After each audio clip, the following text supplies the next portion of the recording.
So the social media companies' ban on Donald Trump, whether you agree with the ban or not, you have to agree that it's going to have major consequences and major ripple effects, not just in America, but in the rest of the world. Let's talk about it.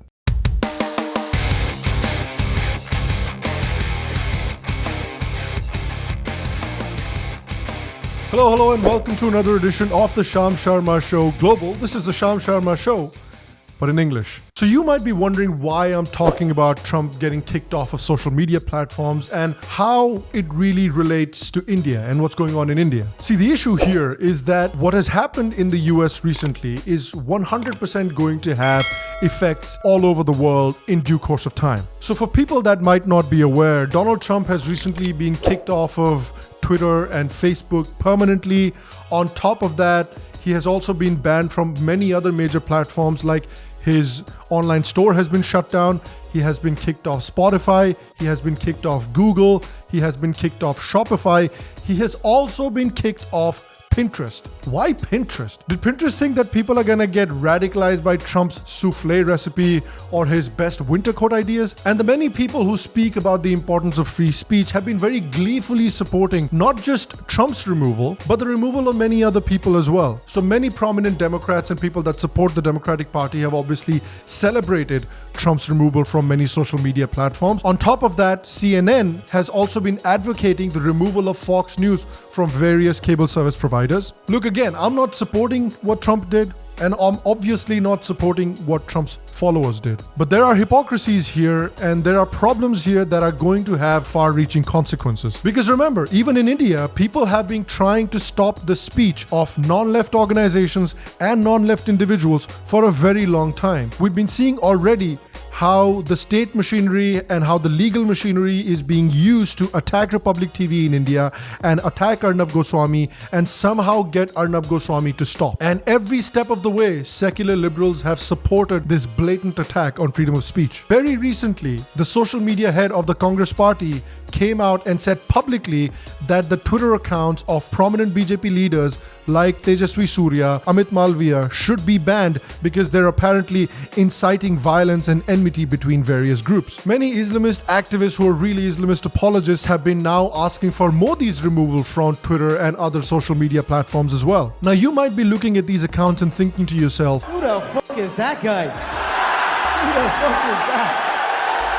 But we already know that now that the Democrats are in power, people like the Squad and people like Kamala Harris do have a lot of power in the United States. And you know that Islamist apologists always will find a sympathetic ear in the Squad and in Kamala Harris. So very clearly, this is not ending with Trump. Very clearly, this is starting with Trump, and this can very easily happen to you as well. However, don't worry, I'll help you out. Ideally, I should be charging for this valuable advice, but I'm a nice guy, so I'll give it to you for free. The most valuable things that you can do right now is edit your bio, enter hashtag BLM, enter hashtag not in my name, and enter hashtag Kagaz nahi dikhayenge, and make sure to put your pronouns in the bio as well. If you do that, your account will be safe. See, the great lesson from what Twitter has done with Donald Trump has been that you can start civil wars as long as you're not starting them in America. If you're starting them in other countries, it's okay. And even if you're starting them in America, as long as you're a Democrat, you should be okay. We've already seen there were many accounts, massive blue tick accounts, that were supporting or excusing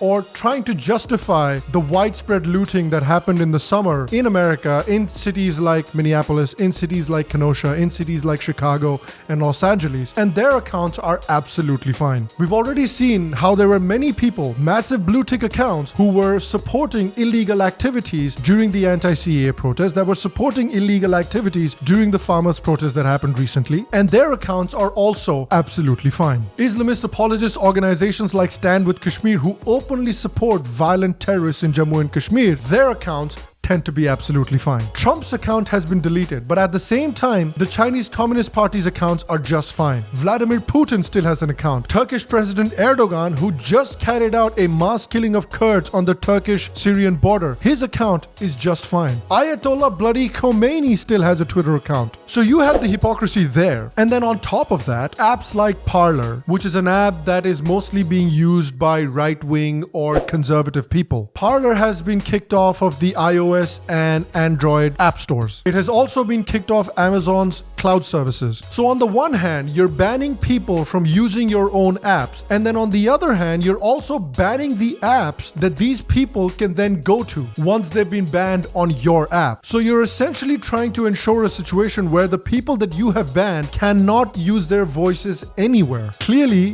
this is a very dangerous trend for many reasons. Because currently, we have a duopoly of app hosting platforms, we have an oligopoly of cloud providers, we have an oligopoly of social media companies. Their choices about who should be allowed to speak and who shouldn't be allowed to speak are highly consequential. And if they start to work together to silence a certain point of view, then that point of view might effectively completely vanish from the online sphere. And what we have seen so far is that these companies completely control communication in many countries, and they are more than willing to bow down to those political parties and those political entities that are in vogue either politically or culturally. We've already seen in India what kind of people have an impact on people like Jack Dorsey. We've already seen that prominent left-wing intellectuals have Jack Dorsey's ear, and they were able to even get Jack Dorsey to hold this placard. And you know for a fact that if this continues, then prominent non-left accounts in India could very well be next. And look, again, that's what I'm saying, that they wouldn't have deleted Trump's account if Trump would have won the election. What they're trying to do is they think that if they can appease the Democrats, if they can kick people off of social media that Democrats do not like, then Democrats will not come after them. Democrats will not try to regulate them too much. And as you can understand, this kind of attack on different people, depending on which political party is in power, it's a very, very dangerous thing for a democratic country. Flip the situation. Put the shoe on the other foot. What if the Republicans were in power and the Republicans were forcing social media companies to ban the accounts of anybody that supported the BLM riots, that maybe tried to excuse or maybe tried to justify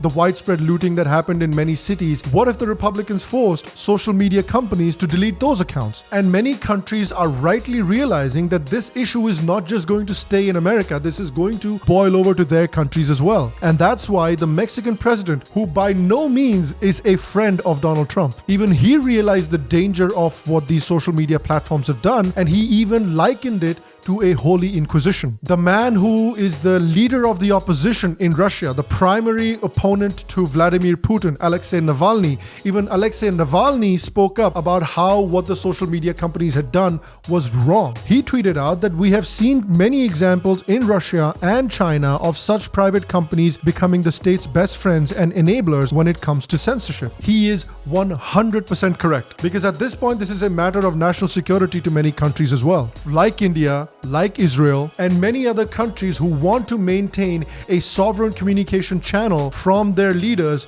to the people. Because at this point, widespread public communication is being held hostage by a small group of American companies. And soon enough, these countries are going to realize that US companies cannot be allowed to dictate communication like this. So if the US companies do not get their act together, if the US companies do not stop selectively targeting people based on who is in power, then other countries might have no option but to follow the China model, which is they develop their own hosting services, they develop their own social media platforms, and they heavily either regulate or outright ban American companies from operating in their marketplaces. I obviously do not support that because I believe that it is antithetical to free competition. But at the end of the day, you can't really even blame these countries for following this model because these companies have brought this upon themselves. And Alexei Navalny actually offered a solution that I kind of agree with as well. He said that if these social media companies want to do things right, they need to create some sort of a committee, an independent committee that can make such decisions. People need to know the names of the members of this committee,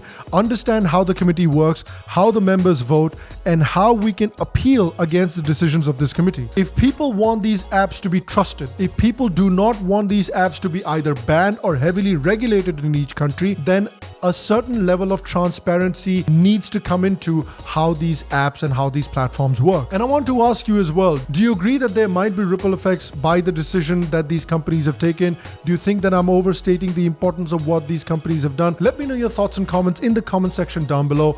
Once again, guys, if you guys like today's episode, if you guys agree with what I said, please make sure to leave a like, leave a comment. It helps the show out a great deal as well. Share the show with your friends and family as well. Also, if you like the Sham Sharma Show and if you have have not checked out the Sham Sharma Show merch store yet, check it out. We've got some really good designs. I hope you like the designs as well. And if you're a patron of the show, all patrons get 100 rupees off of all the designs. So 2021 is a very good year to become a Sham Sharma Show patron. Once again, if you like the Sham Sharma Show and if you enjoyed today's episode, and if you have not subscribed yet, what are you doing? Are you waiting for Twitter to ban me as well? Make sure to subscribe, make sure to press the bell icon as well, and check out our episodes here and here. I'm sure you'll like them as well. I will see you for the next one. Until then, stay happy, stay healthy, and I'll see you guys soon.